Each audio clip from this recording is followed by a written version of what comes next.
Operation सिंदूर social media खोलते ही हर जगह news channel से लेके प्राइवेट जो चैनल्स हैं उन सब पे आपको ऑपरेशन सिंदूर दिख जाएंगे।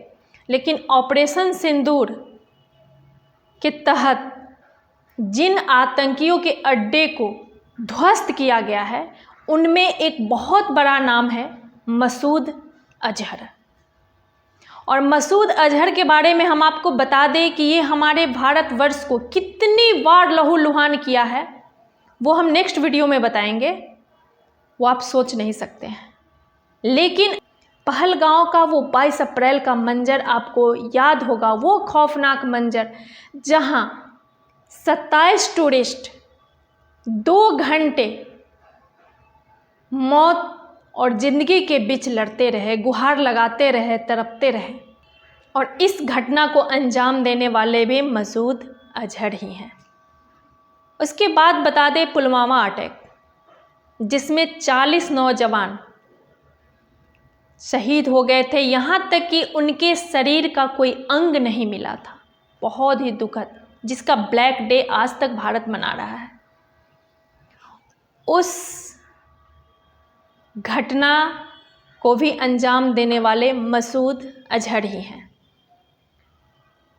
ठीक पहलगांव 22 अप्रैल जो अटैक किया गया उसके ठीक 15 दिन बाद 7 मई 2025 को वही मसूद अजहर अपनी मौत की भीख अल्लाह से मांग रहा है।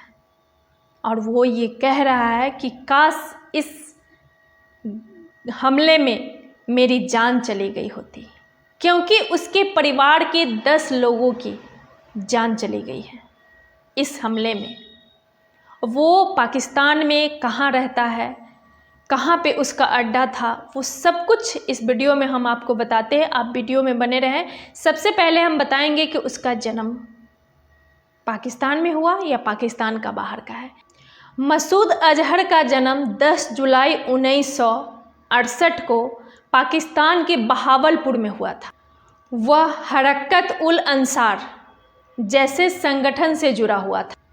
भारतीय सेना के एयर स्ट्राइक जो रात को 1 बजे 1 से 30 के बीच में जो हुआ था एयर स्ट्राइक, जिसमें 9 आतंकी ठिकाने को ध्वस्त किया गया, उसमें एक ठिकाना मसूद अजहर का भी है, जिसे पूरी तरह से नष्ट कर दिया गया है। सिर्फ ठिकाना ही नष्ट नहीं हुआ है, ठिकाना नष्ट होने के साथ साथ मसूद अजहर के घर के 10 लोगों की मौत हो गई, जिसमें उसके भांजा, भांजी, जीजा, बहन, छोटे छोटे 5 बच्चे, महिलाएं, ये सब शामिल हैं। और 7 मई 2025 को वही आतंकी मसूद अजहर अल्लाह से अपनी मौत का भीख मांग रहा है, क्योंकि उसके घर के 10 व्यक्ति की जान चली गई। वो बार बार ये कह रहा है कि काश इस हमले में मेरी जान चली जाती। लेकिन इसके बाद भी मसूद अजहर जैसे आतंकी धमकी देने से पीछे नहीं हटता है। उसकी जो धमकियां भारत को मिली है वो ये है कि अब हमसे किसी भी तरह का रहम का उम्मीद मत करना। ये भारत के लिए उसकी धमकी है।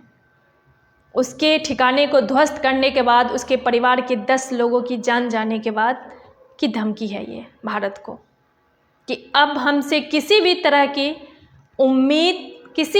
की रहम की उम्मीद मत करना। अब हम आपको बताते हैं कि भारतवर्ष को कितनी बार लहूलुहान किया है ये मसूद अजहर आतंकी ने। 22 अप्रैल 2025 पहलगांव का ये अटैक, तो आप लोग के सामने ये खौफनाक मंजर तो याद ही होगा, जिसका अभी मात्र 15-16 दिन हुए हैं। पुलवामा अटैक 2019 में, जिसमें 40 सैनिक की जान गई थी, वो शहीद हो गए थे। यहाँ तक कि उनके शरीर का कोई अंग तक नहीं मिला था। उस हमले को अंजाम देने वाले मसूद अजहर ही हैं। 2019 में ही उस घटना, पुलवामा अटैक होने के बाद, उस घटना को अंजाम देने के बाद मसूद अजहर जैसे बेशरम आतंकी का बयान था कि ये तो अभी शुरुआत है, अभी हमारे गुस्से का असली रूप भारत को देखना बाकी है। ये 2019 में उसने बयान दिया था, पुलवामा अटैक के बाद। ठीक 2025 7 मई को वही मसूद अजहर अपनी मौत की भीख मांग रहा है अल्लाह से, और ये कह रहा है कि काश इस घटना में मेरी भी जान चली गई होती। क्योंकि अपने के खोने का जो गम होता है ना, वो क्रिमिनल हो, आतंकी हो, आम पब्लिक हो, सबको उतना ही होता है। जब उसके अपने घर के 10 लोग गए तब वो अपनी मौत की गुहार अल्लाह से लगा रहा है। लेकिन इससे पहले भारतवर्ष को 5 बार लहूलुहान किया है। ये बहुत बड़ा घटना है। नेक्स्ट वीडियो में हम बताएंगे आपको, आप वीडियो में बने रहें। इस ऑपरेशन सिंदूर में मसूद अजहर के घर के 10 लोगों के साथ साथ 2 उनके प्रमुख सहयोगी की भी जान गई हैं, और उन दोनों सहयोगियों के माताएं भी चली गई हैं। लेकिन कुछ वीडियो हमने पाकिस्तान के मीडिया का भी देखा है कि ये सब खबर पाकिस्तान की मीडिया नहीं बताएगी। पाकिस्तान की मीडिया का अगर आप सुनेंगे तो पाकिस्तान का मीडिया क्या बताएगी, हमारे देश में भारत ने कायराना हरकत किया, बच्चे और महिलाओं को टारगेट किया गया।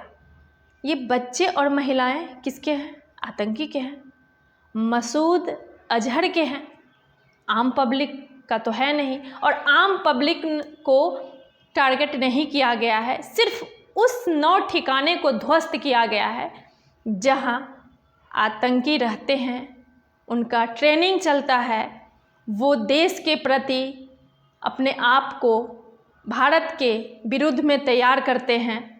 वैसे ठिकाने को, सिर्फ चुनिंदा ठिकाने को ध्वस्त किया गया है।